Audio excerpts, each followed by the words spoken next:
Hola, mi amigo querido, qué bueno que podemos abrir la palabra de Dios juntos. Voy a repetir algo que ya lo dije muchas veces. Las historias de la Biblia no están ahí registradas solo para hacer historia, solo para saber quién era Isaac, quién era Eleazar, o quién era Jacob, o quién era Abraham, y cuántos años vivieron, y dónde murieron, dónde nacieron, quiénes eran los padres. No. Muchas veces cuando nosotros abrimos la Biblia estamos más preocupados con esos detalles. Pero las lecciones, las historias de la Biblia no están registradas por hacer historia, sino para que nosotros saquemos las lecciones de vida de esos personajes y apliquemos esas lecciones a nuestra experiencia hoy. Entonces vamos a la lección número 8 para el 21 de mayo del año 2022. El título de la lección es La promesa. La promesa. Y comenzaremos hablando del monte Moriah, o monte Moria, como algunos le llaman. Vuelvo a repetir, no te preocupes tanto por el nombre. Monte Moriah, en hebreo. Para eso vamos a leer el capítulo 11 de Hebreos, versículo 17. Dice así: por la fe, cuando Abraham fue puesto a prueba, ofreció a Isaac, y el que había recibido las promesas ofrecía a su único hijo. La palabra clave aquí es fe, y tengo una segunda palabra que podríamos analizar, y es la palabra puesto a prueba. Fe. La vida cristiana es una vida de fe, o sea, una vida de confianza. Hay muchas cosas que te van a suceder en la experiencia cristiana que no las vas a entender. Como un Dios todopoderoso que hizo milagros en la Biblia, que ha hecho milagros a lo largo de la historia, no pudo curar a tu hijo que estaba enfermo y tuviste la tristeza de enterrar a tu niño de 5 años. No lo puedes entender. O sea, tienes que confiar. Pero ¿qué base tengo para confiar? La manera como Dios ha cuidado, no solo a ti, a tu familia, sino a sus hijos a lo largo de la historia. En esta tierra, querido, muchas veces van a suceder cosas que simplemente no encajan en la comprensión humana. Si la religión, si el cristianismo fuese simplemente un camino de lógica, tendríamos toda la razón para abandonar ese camino cuando Dios no nos explica algunas cosas. Pero la vida cristiana es un camino de fe, y fe es confianza. Y la carrera cristiana, la experiencia espiritual de Abraham, empezó a los 65 años cuando Dios le dijo: sal de tu tierra, de tu parentela, a una tierra que yo te mostraré. No le especificó cuál era la tierra, no le especificó dónde quedaba, no le especificó cuánta extensión tenía. Simplemente le dijo: ve a la tierra que yo te mostraré. Y día tras día, el Señor le fue mostrando el camino, y Abraham fue, sin saber a dónde iba, fue confiando. Hay muchas decisiones que en esta vida tienes que tomarlas por fe, por confianza, sabiendo que Dios no te va a fallar. Bueno, Abraham era un hombre de fe, pero la fe es una escuela. Y en la escuela, en cualquier escuela, tú sabes que tienes que dar examen, que hay pruebas. Entonces, en la escuela de fe de la vida espiritual también hay pruebas. De vez en cuando Dios te va a hacer enfrentar circunstancias difíciles que nada más son que pruebas. ¿Para qué pruebas? Para que tú mismo analices cómo está tu fe. ¿Dónde está tu fe? Voy a volver a leer el texto. Dice: por la fe, cuando Abraham fue puesto a prueba, esa palabra prueba en hebreo es la palabra Nisan, que tiene dos significados completamente diferentes. En unas ocasiones, Nisan, la palabra prueba, puede significar dificultades, obstáculos, juicio, en el sentido de que tienes que pasar por esto, momentos difíciles en la vida. Pero en otras circunstancias, Nisan puede significar el alivio que la promesa de Dios te da, la seguridad que la gracia de Dios te da. ¿Seguridad en qué sentido? Como por ejemplo cuando en el desierto tú sales de mañana y ves que el rocío ha caído y ha mojado la arena seca del desierto. Ese alivio que el rocío fino trae a la tierra seca, eso puede ser traducido como Nisan, como prueba, en el sentido también de que es un alivio cuando estás desesperado, cuando no sabes qué hacer. Dios no te manda una explicación, pero te manda su Espíritu, su gracia, que te alivia el corazón para aceptar su voluntad, aunque la voluntad divina pareciera que no tiene lógica. Vamos ahora a la segunda parte de este estudio, bajo el subtítulo de Dios proveerá. ¿En qué consistió la prueba a la que fue sometido Abraham? Voy a leer Génesis capítulo 22, versículos 7 y 8. Dice: Entonces Isaac le habló a Abraham su padre y le dijo: Padre mío. Y él respondió: He aquí estoy, hijo mío. Voy a parar aquí para decirte una lección homilética de este texto bíblico. Este no es un análisis exegético, quiere decir, no estoy amarrado a lo que el texto con fidelidad está diciendo. Estoy haciendo una inferencia homilética, una idea que te puede ayudar. Estaban subiendo al monte Moriah, porque Abraham había recibido la orden de sacrificar a su único hijo. Abraham no entendía la orden. Ahora, Dios le había prometido un hijo, y a través de ese hijo, Dios le prometió que él sería una bendición para todas las naciones de la tierra.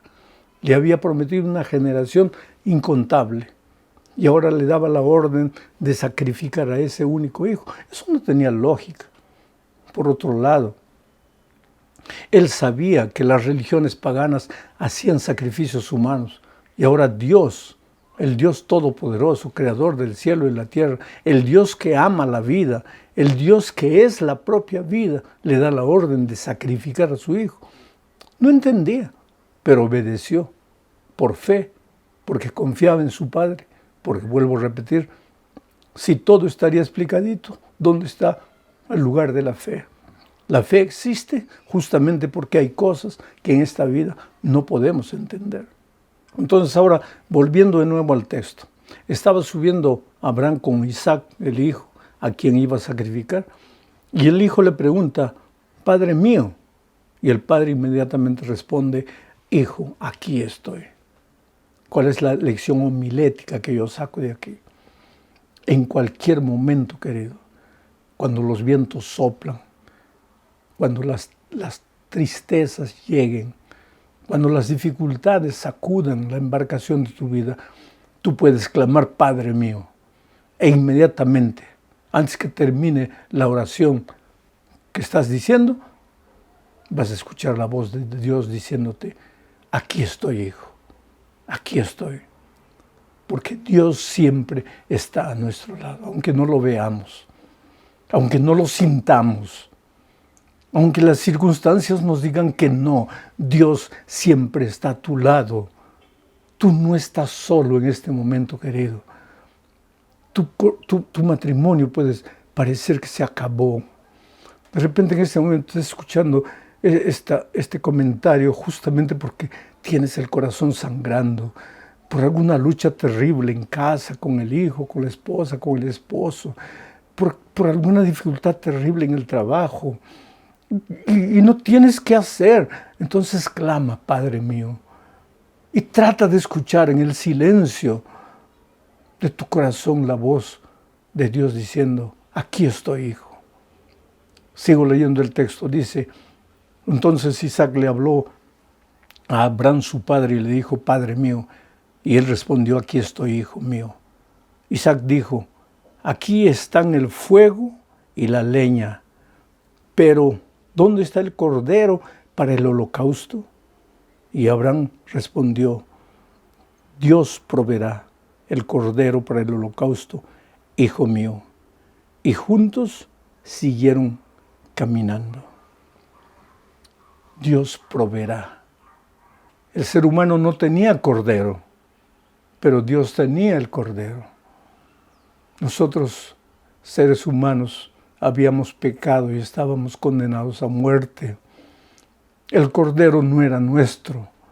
Nosotros no lo podíamos ofrecer, no lo podíamos sacrificar, porque para sacrificar algo, eso tendría que ser nuestro.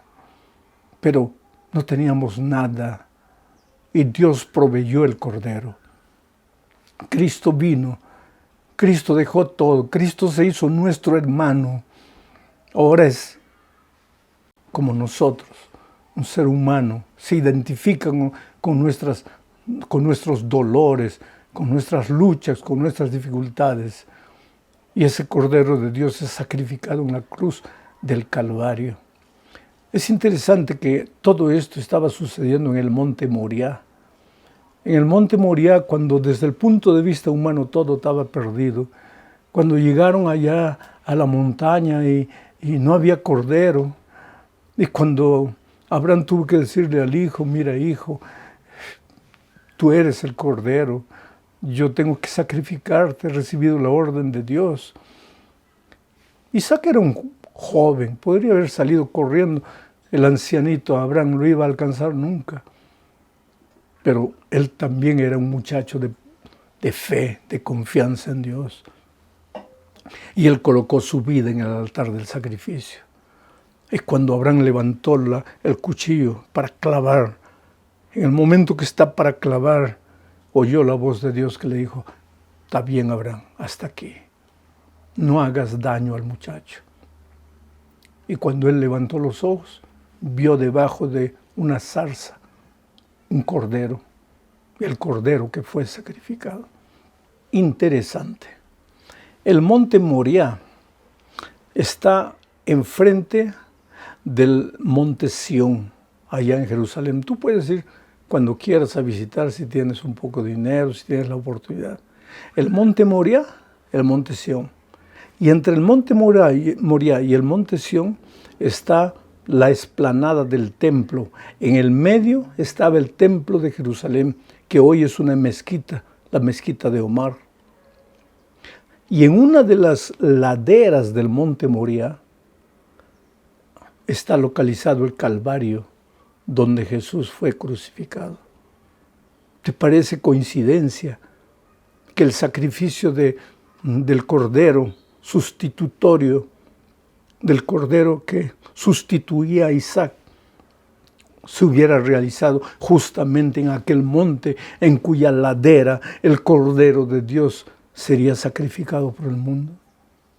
Son detalles que nos hablan del amor de Dios, de la seguridad que debemos tener, aunque hayamos caído, aunque hayamos pecado, aunque nuestras justicias sean como trapos de inmundicia, la seguridad que nos da la gracia redentora de Cristo. Vamos avanzando con la lección, hablando ahora de la muerte de Sara. En esta vida, querido, todos vamos a morir más tarde o más temprano. Todos. Vive de una manera tal, de humildad, vive una experiencia con Cristo bonita, que cuando llegue el momento de tu muerte, no te desesperes, no te aferres a la vida, simplemente te entregues al Señor Jesucristo, sabiendo que la muerte en esta tierra es solamente un sueño del cual despertaremos cuando Cristo venga. Pero vamos a leer Génesis 23:6. Mira lo que dice. Cuando Abraham dejó de llorar a su muerta, fue a hablar con los hititas. Voy a parar aquí para comentar un poco. Sara murió y lógicamente que Abraham lloró. El texto bíblico aquí empieza diciendo que cuando Abraham paró de llorar. ¿Lloran los cristianos cuando mueren sus seres queridos? Claro que sí, querido. ¿Acaso no tenemos sentimientos?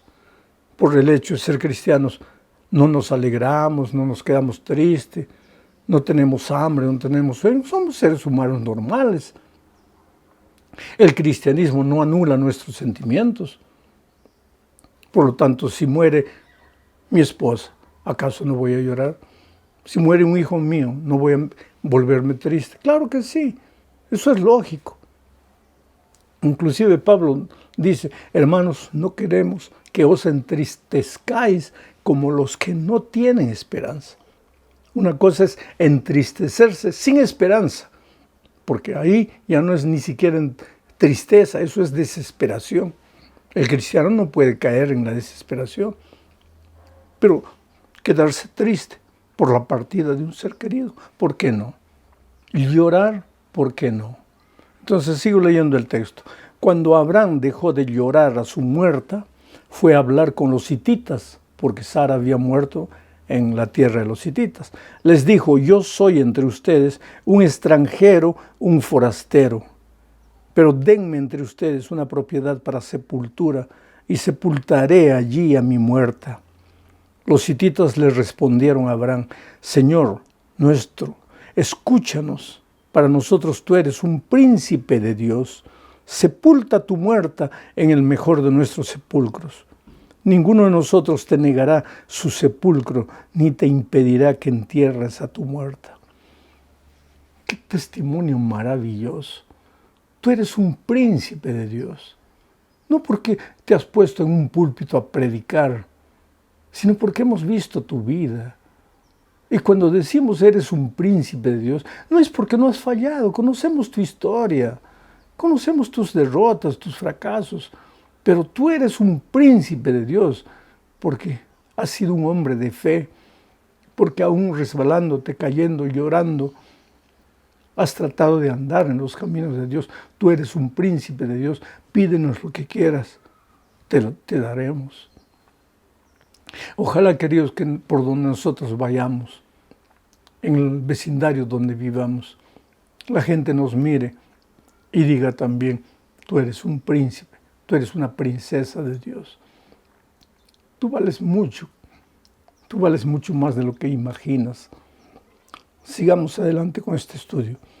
Llegamos al punto 4 del estudio de esta semana, hablando de una esposa para Isaac. Esta es una historia llena de lecciones. Pena que pues, estamos estudiando en un trimestre todo el libro de Génesis. Eso es imposible. Estamos sacando botones así, joyas, piedras preciosas y nada más. Pero solo la historia del sacrificio de Isaac que no se realizó ya sería una materia para 20 lecciones. Imagínate, estamos estudiando todo eso en una sola lección. Y ahora el asunto del matrimonio de Isaac. Como Isaac, un joven humilde, un joven espiritual, se colocó en las manos de Dios para ser sacrificado, aunque Dios lo salvó a última hora. Y ahora se coloca en las manos de Dios para que Dios le escoja a la esposa. Y tú sabes la historia, no la voy a comentar aquí. Por otro lado, la joven Raquel podría haber dicho, no, yo no voy. ¿Cómo voy a casarme con un desconocido? Pero ella también colocó su vida en las manos de Dios. Ahora imagínate cómo iba a ser ese hogar cuando un hombre de Dios y una mujer de Dios, un joven que quiere hacer la voluntad y otra joven que quiere hacer la voluntad de Dios, se juntan. Solo puede dar resultado. Y ellos son conocidos en la Biblia como un matrimonio feliz. Asimismo tuvieron dificultades. Lo vamos a ver un poco más adelante, en la lección de la próxima semana. Pero vamos ahora a la quinta parte de este estudio. Vamos a terminar con una esposa para Abraham, porque Abraham se casó, después de la muerte de Sara, se casó con una mujer llamada Cetura. Los estudiosos de la Biblia, los eruditos, los teólogos, algunos creen que Cetura fue una mujer diferente, otros creen que Cetura podría haber sido Agar. En fin, no voy a entrar en esos detalles que en realidad pueden hasta confundirte más. Pero la lección que aprendemos de todo esto es que el ser humano no fue creado para la soledad. Abraham, de cierta manera, se sentía triste con la muerte de Sara. Y no hay nada de malo en que un hombre viudo o una mujer viuda se casen de nuevo. Y aquí hay una cosa que los hijos necesitan entender. Yo muchas veces he encontrado con frecuencia, digo, con una demasiada frecuencia, de hijos que cuando la madre queda viuda, los hijos no quieren que la madre se case. O cuando el padre queda viudo, los hijos no quieren que el padre se case. Entonces hay que tener mucho cuidado, ¿sabes? Hay que tener mucho cuidado. Porque los hijos no van a estar 24 horas al lado de ese padre o de esa madre. Hay que, lógicamente, aconsejarlos, orientarlos, ayudarlos, apoyarlos. Pero yo creo que para un viudo, para una viuda, nada más bonito que saber que su familia está al lado. Queridos, fue bueno estudiar a grandes rasgos varias lecciones en una sola lección. Que Dios te prepare para las grandes victorias que quiere darte esta semana. Un abrazo.